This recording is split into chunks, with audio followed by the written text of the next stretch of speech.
Hi guys, how you doing? Welcome back to the channel. Chad here, CK Knife and Tool. It's chilly, it's damp, it's yucky out there.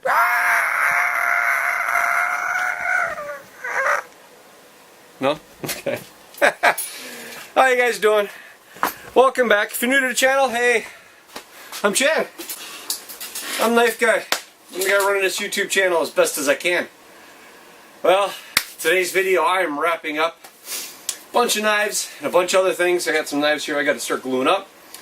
And I'm wrapping up some loose ends on the video list. I realized that I was neglectful in a couple of things. And one of them was I had a couple of knives go out and I never got to do pictures of them and never actually got to do a video. And one knife I was doing a video, or I did finish the knife, I put it to the side, and then a fella came out, picked up the knife, and it just dawned on me, I'm like, oh, I never took pictures, I never did a video. So I got his knife real quick, we just took some quick shots of it. We're losing light.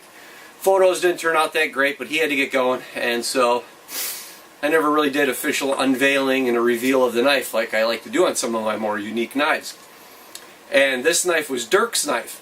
And so Dirk came by and picked up his knife, and we got the chit-chat and everything. We used to work together in Seattle PD, and so we always get together and we start jaw-jacking and reminiscing and goofing off. And he's just a great guy, and we got talking so much I forgot to take the pictures. So I did get some pictures, I'll plug them in here, but didn't get any really good photos. But Dirk picked out a Montana for himself, and just a nice, you know, I did the raptor skin sheath, and but he picked out quilted maple, stabilized quilted maple, and really nice. It's my daughter's favorite wood. I gotta say, it's right up there when it comes to the stabilized woods and such like that, outside of Cocobolo.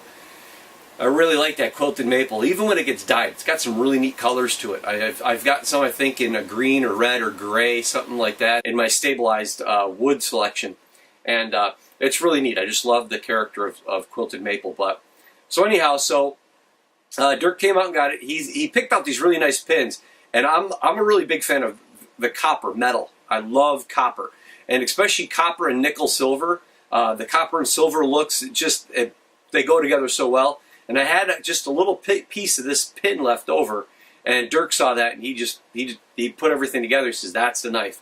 So these have these really nice quarter-inch decorative tube pins with copper and nickel silver and the black fill and everything. So it really came out nice.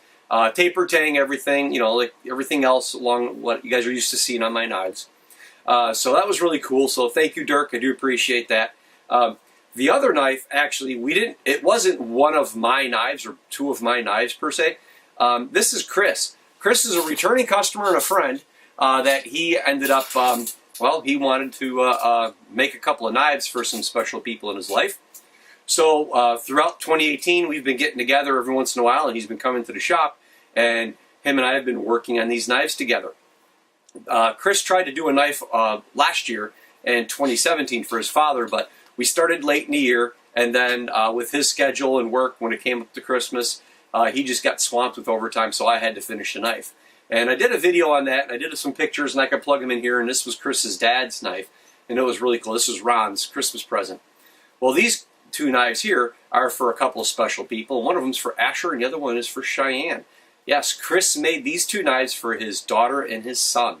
They're both Jaspers, just like Ron's was, but Chris really wanted to try his hand at doing whatever he could to make these knives himself. With that said, the only thing that Chris really couldn't do was he just had a hard time with that blade profile and getting those taper tangs down. So he tagged me in. He literally got the bar stock, he cut them, he shaped them, he drilled the holes, he filed the choil, he did all of that grunt work. Then he handed them over to me. I did the blade profile, I did the taper tang, and then I tagged him back in, and he had to do all the hand sanding, and then he had to, then I did the heat treat, because the heat treat's a long day's process, so I just threw it in with a bunch of other knives, and then he came back, he hand sanded them again, and then he picked out the wood, and originally he was going to pick out some stabilized bird's eye maple, which would have been an awesome choice, but I steered him on to, of course, some quilted maple. Chris grabbed a matching set of blue dyed, these were blue, stabilized quilted maple. And this is, because it's a brother-sister knife, the wood was even more important, because the actual wood, when I got it back from being dyed and stabilized, was a block, was a piece of wood. And I actually cut it into 2 sets of scales, book matching pieces. So both of those pieces of wood came from the same block of wood, which was really cool. A lot of sentiment there. Also, the steel actually came from the same bar. So that's what really helped tie these knives together, that they were, you know, one of the same in a way, a brother-sister, that connection. The only difference is that Chris ended up getting pins for both his son and his daughter's knives with their initials. So we have AF and we have CF. So that was really cool there. But the brass pins came from the same bar stock, or the round stock from brass. And so everything else we try to do, we try to keep these knives as tight together as possible as a brother and sister set. And then Chris came back, he shaped the scales, and I worked with him and drilled the holes. We glued everything up, he shaped them all, and then I worked with him in making the sheaths, and that was his thing. So really proud as myself helping Chris do that kind of thing and to give to his family that way. Also a lot of pride in Chris having been able to go ahead and see these knives from start to finish. Unlike where his dad's knife, he didn't have the opportunity to do all that. These knives he did. So I felt really happy. I was really proud about that. Chris was really happy about it, really proud. So he's got himself a couple of really nice knives here. By the time this video comes out, it's probably going to come out right after Christmas, because I think his daughter every once in a while watches my channel. His son doesn't. His son's 13 years old. I don't think he watches too many of my YouTube videos. I think he's more about airsoft and Minecraft and some other stuff. I don't think he's watching CK Knife and Tool. But my kids know what was going on. My wife did, you know, but the kids did not. So that was, his kids did not. So it was really cool. So this video is going to come out after Christmas. I'm filming it before, but it'll come out afterwards. So I wanted to share the pictures with you guys. And again, say thank you to Chris, thank you to Dirk, thank you to everybody that's been supporting me and here at CK Knife and Tool on the YouTube platform, Facebook, Instagram. It's been great. 2018's turned out really nice, and I'm hoping to be able to not only have a great 2019, but to give back like I did last year, or this year in 2018, making knives for certain organizations or individuals, groups, to kind of show appreciation and stuff like that. So I do appreciate it. So again, guys, thank you very much. Thank you to everybody. Remember, if you can, like, share, subscribe.